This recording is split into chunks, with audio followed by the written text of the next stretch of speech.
గజం కేవలం 500 రూపాయలతో 1210 గజాల భూమి కేవలం 6 లక్షలు మాత్రమే. నమస్తే, వెల్కమ్ టు సుమన్ టీవీ.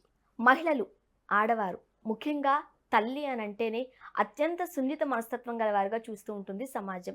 అలానే ఎన్ని త్యాగాలు చేయడానికన్నా తల్లి వెనుకాడదు అంటారు. తన బిడ్డల కోసం తల్లి ఏమైనా చేస్తుంది, అత్యంత సెన్సిటివ్ గల మైండ్ సెట్ అని చెబుతూ ఉంటారు. కానీ ఒక కసాయి తల్లి కన్న కొడుకునే చంపింది.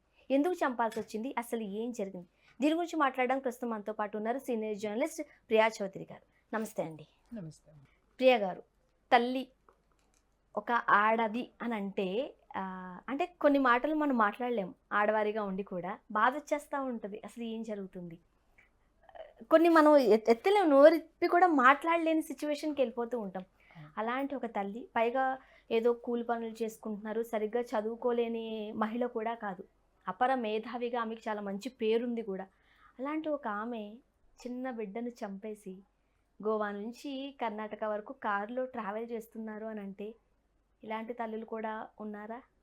ఎందుకు ఉన్నారనే కదా మనం చూసి చదువుకుంటున్నాం. చూడు తల్లి, ఇవాళ చాలామంది చాలా గర్వంగా స్త్రీ జాతి చెప్పుకునేది ఏంటి అంటే, ఆర్థికంగా నిలబడ్డాము, మన కాళ్ళ మీద మనం నిలబడ్డాము, ఆర్థిక స్వేచ్ఛ మనకు వచ్చింది.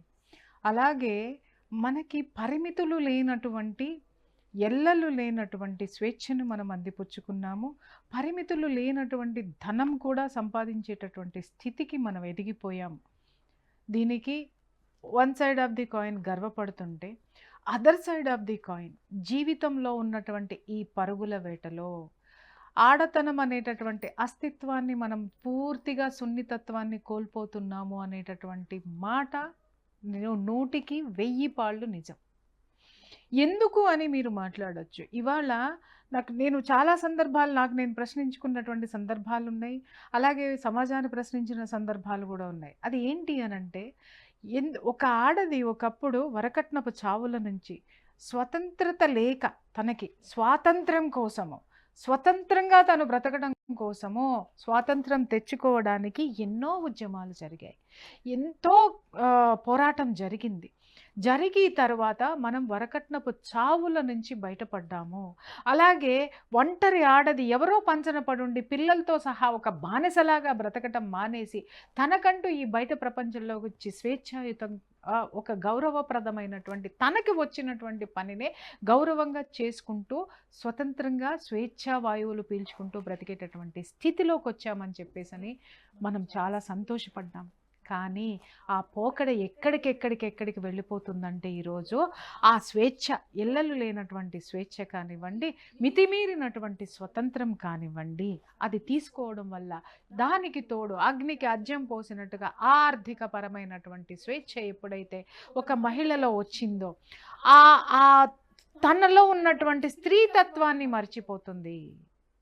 మర్చిపోయి ఏం చేస్తుంది, ఎదురుగా ఉన్నది మగవాడో తెలియదు, ఆడవాళ్ళు మగవాళ్ళు ఏ విధమైనటువంటి ఆ లింగ భేదాలు లేకుండా నేను పరుగులు పెట్టాలి, నేను చేరుకోవాలి, నా గోల్స్, నా టార్గెట్స్, నేను నేను నేను నేను అనేటటువంటి ఆ పరుగు పందెంలో చివరికి తాను ఎలా అయిపోయిందనంటే, నేనెవర్ని అని తిరిగి ప్రశ్నించుకోవడానికి కూడా ఆమెకి టైం లేనంతగా, ఒకవేళ ప్రశ్నించుకున్న సమాధానం దొరకనటువంటి స్థితిలో ఈరోజు ఒక మహిళ మిగిలిపోయిందనడానికి ఉదాహరణే ఈ మహిళ. అయితే అంటే మనం అసలు ఏం జరిగింది అనేది మనం ఒకసారి చూసినట్లయితే, హస్బెండ్తో ఏవో కాస్త ఇబ్బందులు ఉన్నాయి, డివోర్స్ కేసు కోర్టులో నడుస్తుంది కాబట్టి పిల్లోడి మీద, బాబు మీద తండ్రికి కూడా హక్కు ఉంటుంది కాబట్టి, కేవలం ఆ బాబుని ఫాదర్కి చూపించకుండా ఉండేందుకే, అంటే ఈగో క్లాషెస్, దాన్ని కొంతమంది సెల్ఫ్ రెస్పెక్ట్ అని కూడా అంటూ ఉంటారు, బట్ కొంతమంది దాన్ని ఈగో అంటూ ఉంటారు. ఇక్కడ ఖచ్చితంగా దాన్ని ఈగో కిందే మనం పరిగణించాల్సిన అవసరం పడుతుంది. అది ఇష్టం లేకే బిడ్డను చంపేశారు ఆమె. అమ్మ, ఈగో ఉంటే ఏం చేస్తారో తెలుసా అమ్మ? పోరాడి గెలుస్తారు. నేను నా బిడ్డ నాది, నేను నీకు ఇవ్వను, నేను నీకు దక్కనివ్వను అనుకుంటే అంతకంటే ఎక్కువ ప్రేమనిస్తారు, అంతకంటే ఎక్కువ ఆ బిడ్డకి కావాల్సినటువంటి వసతులు క్రియేట్ చేస్తారు. బట్ ఇక్కడ చంపేటటువంటి స్థితికి దిగజారిపోవడాన్ని ఈగో అనరమ్మ, రాక్షసత్వం అంటారు దాన్ని. రాక్షసత్వం. ఇక్కడ స్వార్థము, ఇగో అనే పదాలు చాలా మంచివి, చాలా ఉన్నతమైనటువంటివి. ఈ especially in this case, particular కేసులో, ఈ స్థితిలో మనం ఆ పదాలు మాట్లాడద్దు. తనలో ఉన్నటువంటి రాక్షసత్వము, వాడిని గెలవలేక వాడి మీద ఉన్నటువంటి కసిని నువ్వు పసిబిడ్డ మీద నువ్వు తీర్చుకోవడానికి నువ్వు గోవా వరకు వెళ్ళాలా? ఆత్మాహుతి ఏదో కాదమ్మా. ఇలాంటి రాక్షస మనస్తత్వం ఉన్నటువంటి మహిళలు బ్రతికి ఉండే కంటే వాళ్ళకి వాళ్ళు ఆత్మార్పణ చేసుకోవడం అనేది చాలా మంచి పద్ధతి. ఎందుకో బ్రతికి సమాజాన్ని ఏం ఉద్ధరిస్తారు వీళ్ళు? ఏం సందేశాన్ని ఇవ్వడానికి వీళ్ళు ఉన్నారు ఈ ప్రపంచంలో? చెప్పండి నాకు. అసలు ఇలాంటివి ఈ మధ్య కాలంలో ఎంత భయంకరంగా తయారైందంటే, నా దగ్గరికి యాజ్ ఎ ఫ్యామిలీ కౌన్సిలర్గా నా దగ్గరికి వచ్చేటటువంటి కేసులు కూడా తల్లులు ఎవరు కూడా బిడ్డల్ని తమ దగ్గర పెట్టుకోవడానికి ఇష్టపడటం లేదు. ఎందుకు అంటే వాళ్ళ స్వేచ్ఛకి అడ్డు వస్తున్నారు. ఇంకా కొంతమంది ఏం చేస్తున్నారు అంటే, ఈ పిల్లలకి ప్రేమనివ్వరు, ఏమీ ఇవ్వరు.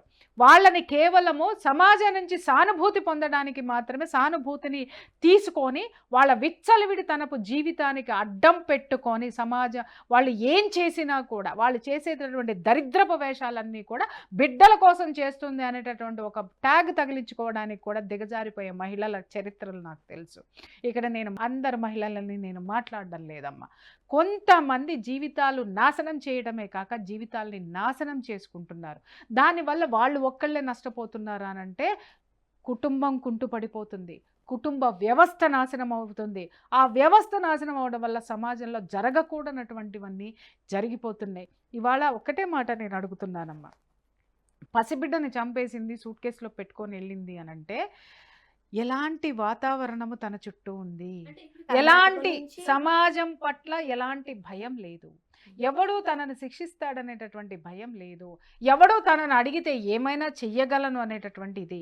తల్లిదండ్రులు అంటే ప్రేమ లేదు, ఆమెలో ప్రేమ రాహిత్యము, ప్రేమ అనేటటువంటి చిప్ లేదు, ఆ భాగం లేదు ఆమెలో. నిజంగా ఏమాత్రం ఉన్నా కూడా తను ఆలోచించేది ఏంటి అని అంటే, అసలు నేను ఇక్కడ మీకు ఇంకొక విషయం అడుగుతాను ఏంటంటే, ఆ పిల్లోడు పసిపిల్లోడు, తండ్రికి ఇవ్వరు. ఎప్పుడన్నా తండ్రికి చూపించమంటారు, తనకి ఇష్టమైతే చూపించవచ్చు, లేదా లేదు. ఇంకొకటి, ఆమెకి ఇంత పెద్ద డిగ్రీలు చెప్పారు, కంపెనీకి CEO అన్నారు, తర్వాత ఆర్టిఫిషియల్ ఇంటెలిజెన్స్లో షీఈ్ నంబర్ 1 అని అన్నారు. అలాంటి అమ్మాయి తండ్రి నుంచి బిడ్డని దూరం చేయాలంటే విదేశాలకు వెళ్ళిపోయి బ్రతకొచ్చుగా, హ్యాపీగా బ్రతకొచ్చుగా, ఆనందంగా బ్రతకొచ్చుగా. బిడ్డను ఎందుకు చంపాలి అని అంటే, ఏదో సామెత ఉంది చూసావా, అత్త మీద కోపం దొత్త మీద చూపించినట్టుగా భర్త మీద ఉన్నటువంటి కసి కోపమా, సమాజం మీద ఉన్నటువంటి కసి కోపమా, లేకపోతే ఎదుటివాడి మీద ఉన్నటువంటి కసి కోపమా, ఆ నిమిషంలో ఆ బిడ్డ ఏమి హింసించాడో ఆ బిడ్డను తీసుకెళ్ళి ఆ మట్టుబట్టడం అనేది జరిగింది. ఇప్పుడు క్షణికావేశంలో చేసిన పొరపాటుగా కూడా ఇది మనం చూడలేము. ఎందుకనంటే కర్ణాటక నుంచి గోవా వెళ్ళి అక్కడ బిడ్డని చంపేసిన తర్వాత మళ్ళీ సూట్ కేసులోకి వేసుకుని గోవా నుంచి కర్ణాటక బై ఆన్ రోడ్ ఆమె రావడం జరిగింది. అంటే ప్రీ ప్లాన్డ్ గానే ఆమె ఫిక్స్ అయినట్టుగా మనం చూస్తూ ఉన్నాం. అమ్మాయికి సైకలాజికల్ డిజార్డర్ ఉంది అమ్మా, అర్థమైందా? మానసికంగా ఆ అమ్మాయి ఒక దాని ఏమంటారు, మనిషికి ఉండవలసినటువంటి మనస్తత్వం ఆ అమ్మాయిలో లేదు. ఇప్పుడున్న కాంపిటేటివ్ వరల్డ్లో ఉన్నప్పుడు ఎలా ఉంది, ప్రతిదీ ఎలా ఉంది, ఒత్తిడి ఒత్తిడి ఒత్తిడి ఒత్తిడితో కూడుకున్నటువంటి పని. ఆ స్ట్రగుల్, ఆ స్ట్రెస్ మీకు తెలియదు కదా, మీకెందుకు తెలియదు అమ్మా? You are also a working women కదా. ఎంత స్ట్రెస్తో బతుకుతున్నాం మనం, రైట్? భయంకరమైన స్ట్రెస్. నువ్వు వెల్కమ్ సుమన్ టీవీ అని నవ్వుతావు, కానీ ఆ లోపల పొద్దున్నుంచి అణుచుకున్నటువంటి ఆ స్ట్రెస్ ఎంత ఆ శ్వాస ద్వారా బయటకు వస్తుందో నీకు మాత్రమే తెలుసు, నీ శ్వాసకి తెలుసు, రైట్? అలాగే ప్రతి ఉమెన్లో కూడా ఉంది. మనం ఏం చేస్తాము అంటే, మనం ఇంకా ఎక్కడో మన పుట్టి పెరిగిన వాతావరణం కావచ్చు, లేకపోతే మనం తీసుకున్నటువంటి మనలో ఉన్నటువంటి మనస్తత్వం కావచ్చు, ఇంకా జనాలు చూస్తే నవ్వుతున్నాం, ఇంకా మనం ఎలాంటి ఉన్మాదమైనటువంటి విషయాల జోలికి పోవట్లేదు. ఇంతకంటే దారుణాతి దారుణమైనటువంటి సంఘటనలు ఇవాళ సమాజంలో జరుగుతున్నాయి. వీటన్నిటికీ కూడా ప్రతి ఒక్క మనిషి ఈరోజు ఆ యొక్క మనస్తత్వ పరంగా ఏదో ఒక లోపంతోటే ఉన్నాడు, ఈ స్ట్రెస్ని భరించలేకపోతున్నాడు. ఈ కాంపిటేటివ్ వరల్డ్లో ఈదడానికి శక్తి లేక, శక్తి తగ్గిపోయి వాడిలో నెగిటివ్ అనేటటువంటిది పెరిగిపోతుంది. దీని మీద ప్రతి మహిళ, ప్రతి కుటుంబము, ప్రతి ఒక్కళ్ళు శ్రద్ధ పెట్టాల్సినటువంటి అవసరం చాలా. మనలో మార్పులు వచ్చినప్పుడు డాక్టర్ దగ్గరికి వెళ్ళండి, అదొక నామోషి, అమ్మో నేను వెళ్ళకూడదు, స్ట్రెస్ దేనికి వస్తుంది? పోనీ నీకు నువ్వు అనలైజ్ చేసుకో, ఎక్కడ స్ట్రెస్ ఫీల్ అవుతున్నావు? నీ భర్త, ఇప్పుడు ఈ అమ్మాయి కేసే తీసుకుందాం అమ్మ, భర్త పట్ల ఈగో ఉంది అమ్మాయికి, లేదా వాళ్ళిద్దరికీ పడటం లేదు, ఏ విషయంలో పడటం లేదు, నువ్వు అతనికంటే ఎక్కువ ఉండడం అతనికి ఇష్టం లేదా, రైట్, ఆ ఒక్క చిన్న విషయంలో పరిష్కరించుకోండి. సరే రాబాయ్, నీకంటే నేను ఎక్కువే ఉన్నానని అనుకున్నావు, నీకు నచ్చలేదు, ఏం చేద్దాం చెప్పు, పరిష్కారం అతన్ని అడగమను, అతను చెప్తాడు. కానీ వినడానికి ఈ అమ్మాయి సిద్ధంగా లేదు. అక్కడ లేదు, స్ట్రెస్ ఉంది, వర్క్ స్ట్రెస్సా, అంత స్ట్రెస్ ఉన్న వర్క్ నువ్వు చేయాల్సిన అవసరం ఏముంది, ఆ ఎత్తులు ఎక్కాల్సినటువంటి అవసరం ఏముంది. వాళ్ళ చాలా మందిని మీరు మనం తీసుకుంటే గోల్స్ పెట్టుకుని ఎక్కేస్తూ ఉంటారు. అమ్మ మనశ్శాంతిగా కూర్చొని ఒక మల్లెపువ్వు వాసన చూసుకుని ఆస్వాదించేటటువంటి తీరిక లేని మన యొక్క ఉన్నత స్థితిలో ఏం చేసుకోను. మెటీరియలిస్టిక్ వరల్డ్లో, మెటీరియలిస్టిక్ లైఫ్లో మనం బ్రతుకుతున్నాం. అది ప్రతి ఒక్కళ్ళు గుర్తుపెట్టుకోవాలని నేను చెప్తున్నాను. ఇవాళ ఇలాంటి ఘోరాలన్నీ జరగడానికి వెనుక కారణము మనం సరికానటువంటి జీవన విధానంలో ఉన్నాం, సరికానటువంటి ఆలోచన విధానంలో ఉన్నాం, సరికానటువంటి ఆహారపు అలవాట్లలో కూడా మనం ఉన్నాం. అది తెలుసుకో. అండ్ మీరు ఇంతకుముందు అన్నట్టు ఆ ఎన్విరాన్మెంట్ ఏంటో మనకు తెలియదు. బట్ ఏది ఏమైనా ఒక తల్లి కసాయి తల్లిగా మారిపోయింది. అన్నం పొన్నం తెలియని ఒక చిన్న బిడ్డ. ఎంతో అది రైట్. ఎందుకంటే ఈరోజు మన యొక్క ఫెయిల్యూర్స్కి, మన యొక్క దాన్ని ఏమంటారు చేతగానితనానికి ఇవాళ పసిబిడ్డలు బలి అవుతున్నారు. దయచేసి ఇది ఆగాలి. సో ఇటువంటి దురదృష్టకర సంఘటనలు ఇంకెక్కడ రాకూడదని మనస్ఫూర్తిగా కోరుకుందాం. ఎగ్జాక్ట్లీ అమ్మా. థ్యాంక్ యూ సో మచ్ అండి. Thank you very much.